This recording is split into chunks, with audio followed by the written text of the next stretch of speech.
Joining us is Bethany Bowra. She's with Next Generation Voters.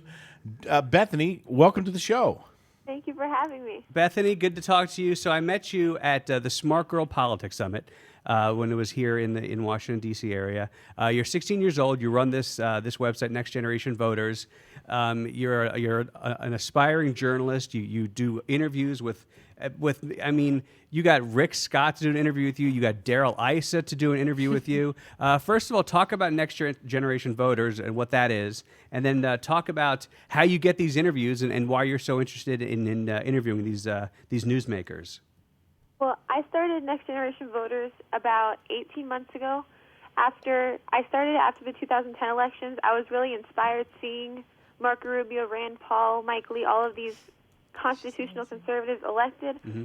So I started my blog because I wanted to put something out there where young people that are my age can find information that's reliable and not have to listen to the media telling them who to vote for. Right. But and the amazing thing is, you being 16, you can't vote yourself. You're still just trying to show and share your passion to people who can vote, and to remind and to get people ramped up to vote when they can vote.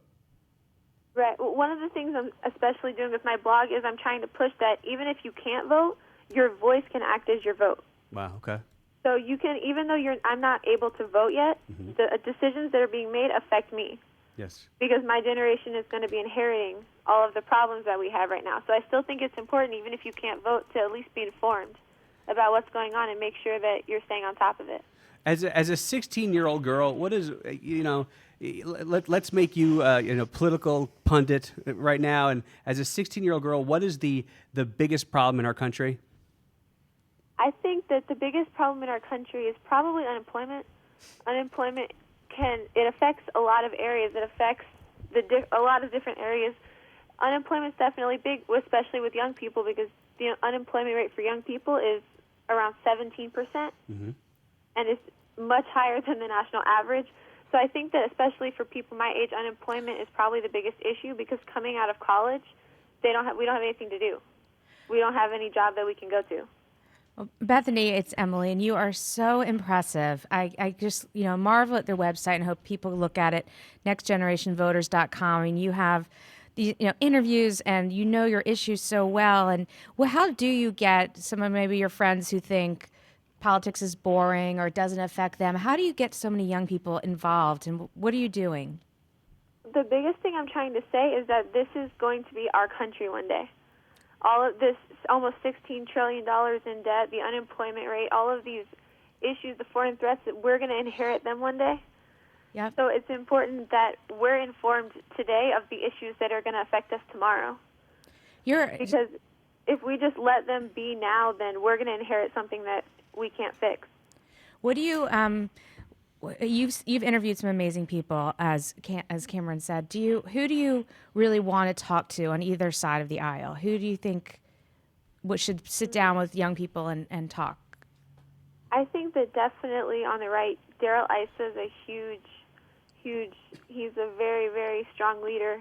On the right, he's doing a lot of things. He's not as prominent maybe as some of these others, but he's doing a lot of work getting government fraud and abuse exposed. And who's your sort of dream interview you haven't had? You could say Emily Miller. That's okay. No. I was thinking. I think Mitt Romney should sit down with her. There you go. Absolutely. Why not? That's where I was thinking. Paul Ryan. Probably Paul Ryan. Paul Ryan. Yeah, the girls like Paul Ryan. That's right. So, are you volunteering for a campaign, or are you coming at it just from a straight journalist view? Just sticking with journalism right now. Good for you. And actually, Bethany, she's going to be at the RNC. Bethany, what are you going to do in Tampa next week? I'm going to be representing Smart Girl Politics. Yeah. Nice. Tell us about Smart Girl Politics, because they just had their convention here in D.C.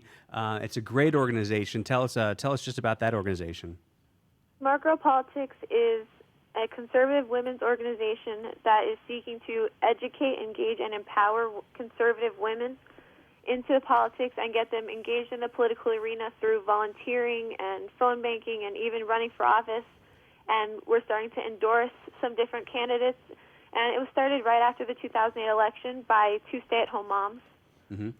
So it's a grassroots organization that's trying to get women more involved and show them that we're trying to show the real women's issues in this campaign. Is because the left is trying to say that it's contraception and it's all of these issues, but really we're trying to show that it is the economy. Wait, you mean Sandra Fluke isn't your hero, Bethany? Not quite. And that's what I really appreciate what Bethany said, and as a woman in a conservative media, I have to fight this all the time. People say to me, like, and maybe you feel this way, Bethany, you hear this, they say to me, why do you write about guns? Or why do you write about taxes? Why do you write about the economy? Those are men's issues. Yeah. And, what frustrates me is this perception that from Bethany and I both, writing about men's issues, but they're not. They're American They're issues. They're family Yeah. issues. It's your bottom line. But, as she just said, and, say more about that, Bethany, is that the left does think that women vote on contraception and we do vote on abortion, but vote on, how unfair and the pay scale is. That's not what women vote on. They vote on exactly what Bethany said. They vote on the economy. They vote on jobs. But I think. Go ahead. Go ahead, Bethany. No, I think especially that this time around, the left is trying to say that women's issues are separate from men's issues, because if they can get women to vote, because the left will give them their free contraception, they have less people voting on their economic record. That's right. Bethany, you're wise beyond your years. Absolutely. You're just amazing. Yeah, she was very impressive when I met her. I'm glad we got her on the show. Bethany, hopefully we'll run into you in Tampa next week. We'll get you on the set, but we'll definitely stay in touch and get you back here on NRA News, because you're an impressive young lady, and we definitely want to follow your career as one day we'll all be working for you soon. I agree. Thank you. Thanks, Bethany.